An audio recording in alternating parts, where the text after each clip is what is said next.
you, Murdoch. Hi, my name's Che. My name's Matt. Okay, we're here today at the Queensland Police Service Dive Unit.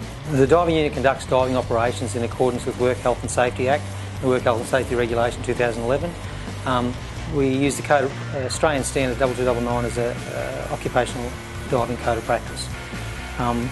The roles of the police diving unit include the underwater recovery of bodies and the underwater recovery of vehicles, weapons and property and exhibits using effective searching techniques, using the underwater metal detector and also lifting apparatus.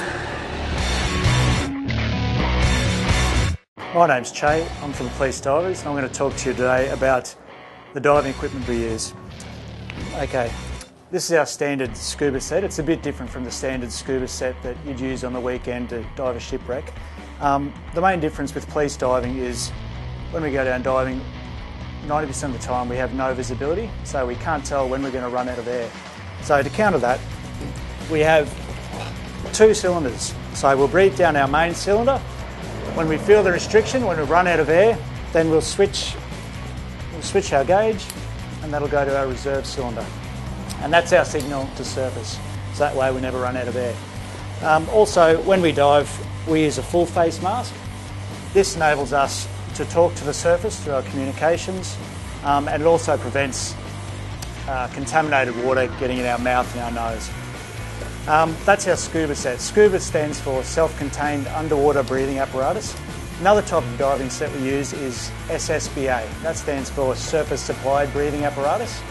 That's basically when the diver will go down, he'll have these hoses. You'll notice there's three colours. One supplies the air, one supplies the communications to the diver, and the other one supplies, it's a pneumo gauge, so we can tell how deep the diver is, so without having to ask him. They're the two types of diving setups we use. We've got an array of wetsuits we use, from the summer conditions, very thin 1mm wetsuits, through to the standard 3mm wetsuits, and we've got some 5mm and even some dry suits for contaminated water or for really cold water out west in the middle of winter. You can see here we've got a series of tow chains. This is for recovering vehicles. That's a pretty standard part of our job. And another essential part of our job is all the lifelines and different signal lines we use. Every dive job we go to, we carry oxygen and defibrillators, and we'll carry bulk oxygen over here. Essential part of any dive operation. As well as the diving gear, the dive unit has a number of sonar devices. We use the sonar devices to basically map out large chunks of an ocean or a riverbed so we don't have to dive them. So we're looking for anything, a body, a car, plane. We'll put the side scan in, we'll tow it down that part of the river or over that part of the reef. It maps out the ocean floor in 3 dimensions, like 3D image, so we can quickly clear large expanses of waterways. It's particularly handy up north in rivers when we're looking for vehicles, so we don't have to put a diver in because there may be crocodiles or sharks in those rivers, so it's very good to locate something large in that instance. The way it works, it sends out sonar pulses from these side panels here. They come back and they're mapped out on our computer screen as a 3D image, so as we tow it along, we tow it at about 3 to 4 knots. It basically sends the beams out and maps out as I said, the riverbed wherever we tow it. Hi, my name's Matt. I first joined the dive unit in 2007 as a part-time diver. At that time, my primary role was general duties at Fortitude Valley Station.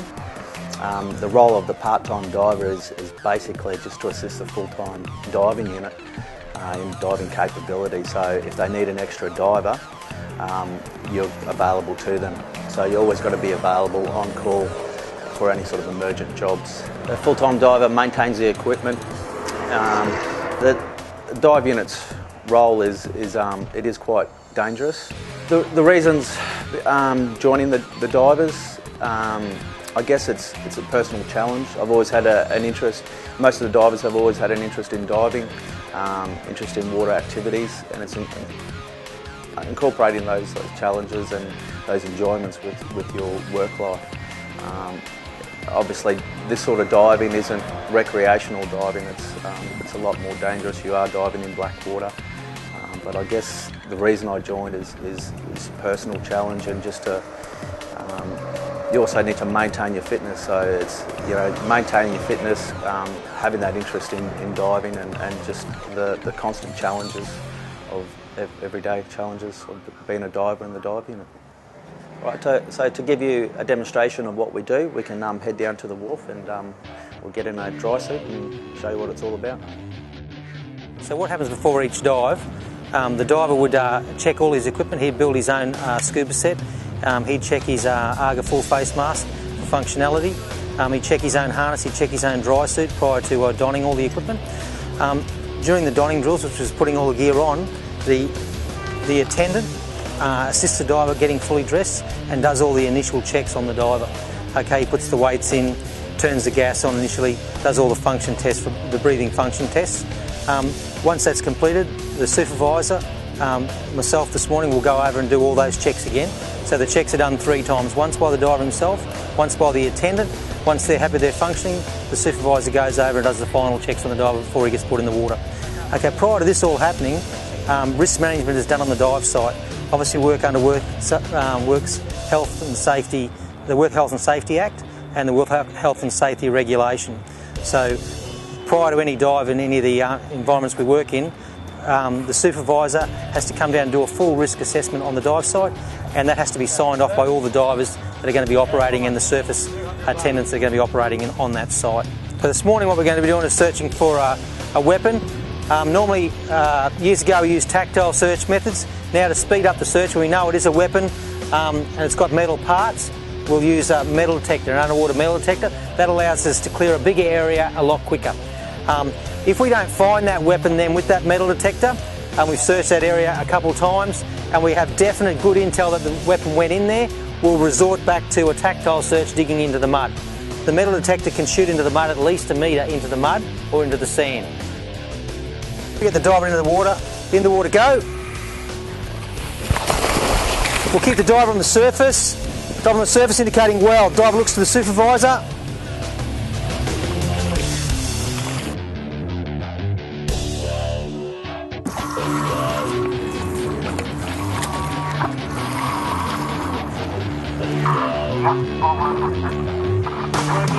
Okay, diver leaves surface. Okay, whilst the diver's on the surface, we check for leaks on the diver's set. Diver's on the bottom, May bottom. Okay, the diver here is now facing in my direction. He's going to his right, so he's moving to my left. And he'll be moving in an arc-like search using the metal detector in front of him. The diver sweats out on the line. I only give him the line I want to control the search pattern from the surface. Surface to good. Any visibility? Over the surface. I have between 10 centimetres and nil visibility. Received that, 10 centimetres to nil. So I've just stopped the diver. He's checked me. He should do nothing now until he gets another signal. Go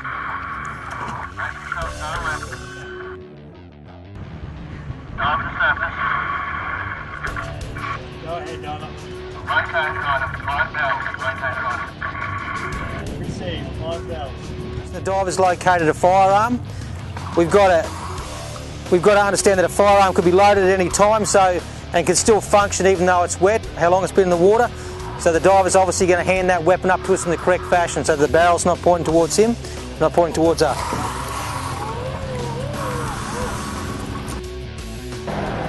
A large portion of the recoveries we conduct are as a result of unsafe practices on the water. We would like to remind all persons using the waterways to play safe and look out for your mates.